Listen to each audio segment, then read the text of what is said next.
Nós ainda estamos na temporada das baleias, mas alguns dados chamam bastante atenção.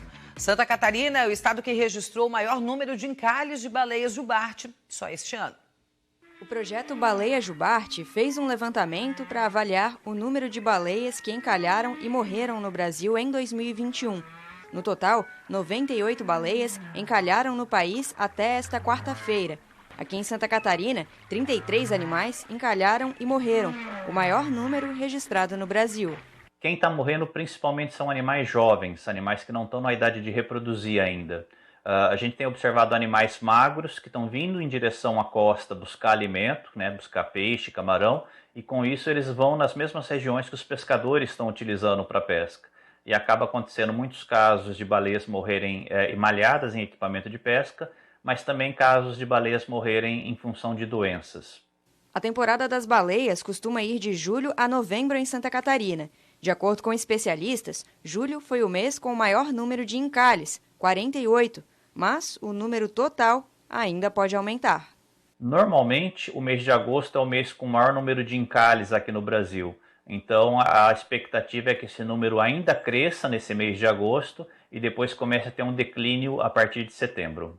Um gráfico feito pelo projeto Baleia Jubarte mostra que já tivemos alguns picos de encalhes considerados fora do normal. Os pesquisadores acreditam que 2021 pode bater os números de 2017, quando chegou a um total de 122 encalhes no Brasil.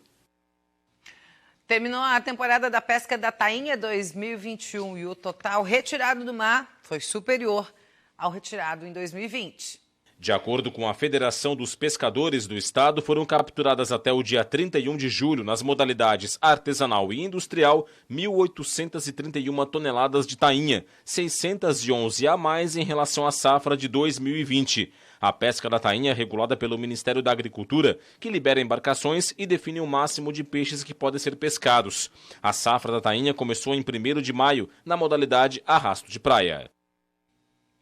Terça-feira de sol e com poucas nuvens pelo oeste e meio-oeste catarinense. A gente tem uma maior concentração de nuvens do Planalto ao litoral norte, principalmente nos extremos do dia, manhã e final de tarde e noite. Isso por causa da circulação marítima, que são esses ventos úmidos que vêm do mar. Depois do frio intenso aí dos últimos dias, as temperaturas até entraram em elevação, principalmente agora à tarde, mas o friozinho volta, mesmo que de leve em relação ao que a gente sentiu aí na semana passada, mas volta no fim do dia, durante a madrugada e também no amanhecer. Florianópolis tem mínima prevista de 8 e máxima de 24 graus. No sul do estado, mínima de 7 em Criciúma e máxima de 21.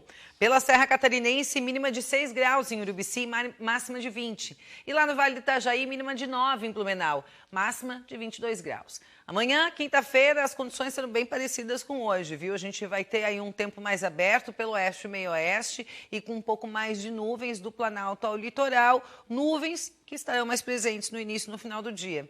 As temperaturas vão ficar bem parecidas com hoje, olha só. Máxima prevista de 24 graus em Blumenau, em Florianópolis, e a mínima é de 9. Em Criciúma, a mínima de 9 também, a máxima não deve passar dos 23.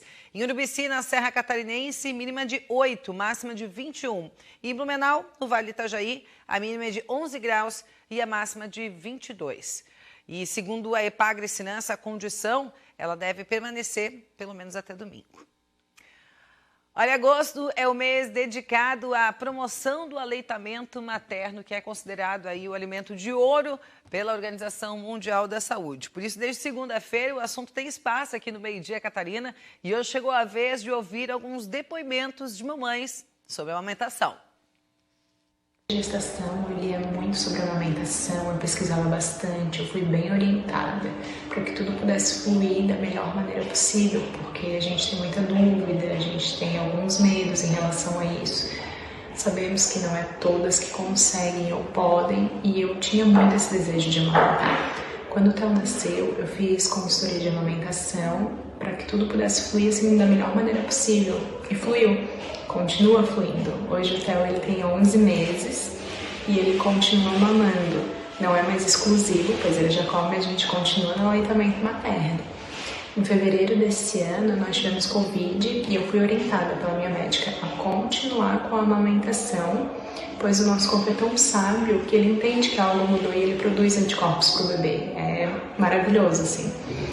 E às vezes me perguntam, até quando vais continuar amamentando? Olha, eu não sei.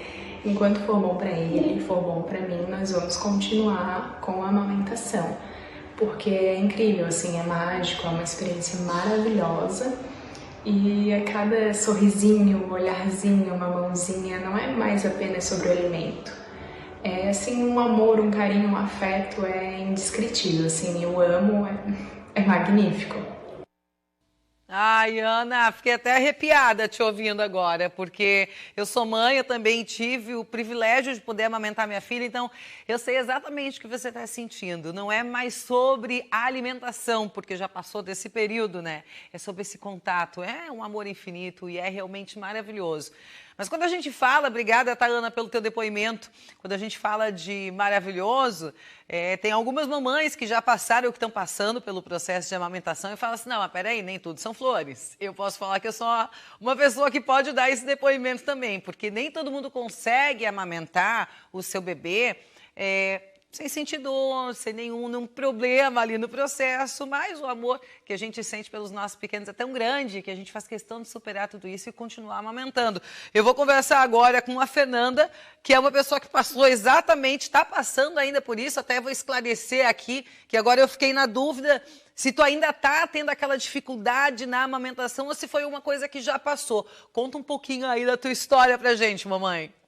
Então, primeiro, para mim é um privilégio estar aqui podendo falar sobre esse assunto, que é um assunto que eu tanto amo. Amamentar realmente, ser mãe já é um dom, né? Amamentar é um dom maior ainda, porque nem todo mundo consegue. No começo foi tudo muito tranquilo, mas logo no finalzinho do primeiro mês começou a complicação. Eu sempre tive muito leite, então assim, ó, meu peito empedrava direto. Eu tive mastite 3 vezes. Então, assim, ó, o peito inteiro inflamado e a minha bebê chorando que queria mamar e eu não podia não oferecer, né, esse leite para ela. Ela não pegava a mamadeira de jeito nenhum. Então, assim, ó, era segurando firme na mão da minha mãe de um lado, ela mamando do outro, chorando, mas eu nunca pensei em desistir. Assim, foi bem complicado para mim. Doía muito, sangrava. Eu tive que fazer tratamento com laser para poder desempedrar, para poder melhorar essa mastite. Quando sarava de uma, vinha outra. Então, assim, ó, foi uma coisa bem complicada. Mas a gente continua firme e forte, tá? A gente vai para 1 ano e 11 meses que a gente está aqui na amamentação. E muito legal também lembrar que, como vocês falaram, né? Não é só sobre alimento. É sobre afeto e também sobre anticorpos, né? É uma forma de estar passando esses anticorpos para ela. A Rafinha, minha pequena, ela pegou o Covid, tá? E passou super bem, ela não teve nada. E agora, graças a Deus, já estamos vacinadas. Que, como eu ainda amamento ela, eu consegui a vacinação e já transmiti para ela também, né? O que é uma coisa muito interessante e muito especial. Isso é muito legal mesmo, essa informação que tu está trazendo, Fernanda. A gente, inclusive, está terminando de fechar aí com uma especialista para conversar com a gente amanhã sobre o assunto e poder esclarecer mais em relação tanto à questão da amamentação, no caso da mamãe que pega Covid, porque a recomendação das médicas é justamente que não pare a amamentação, que continue, né? Isso, continuar amamentando. Até quem me passou o Covid foi ela.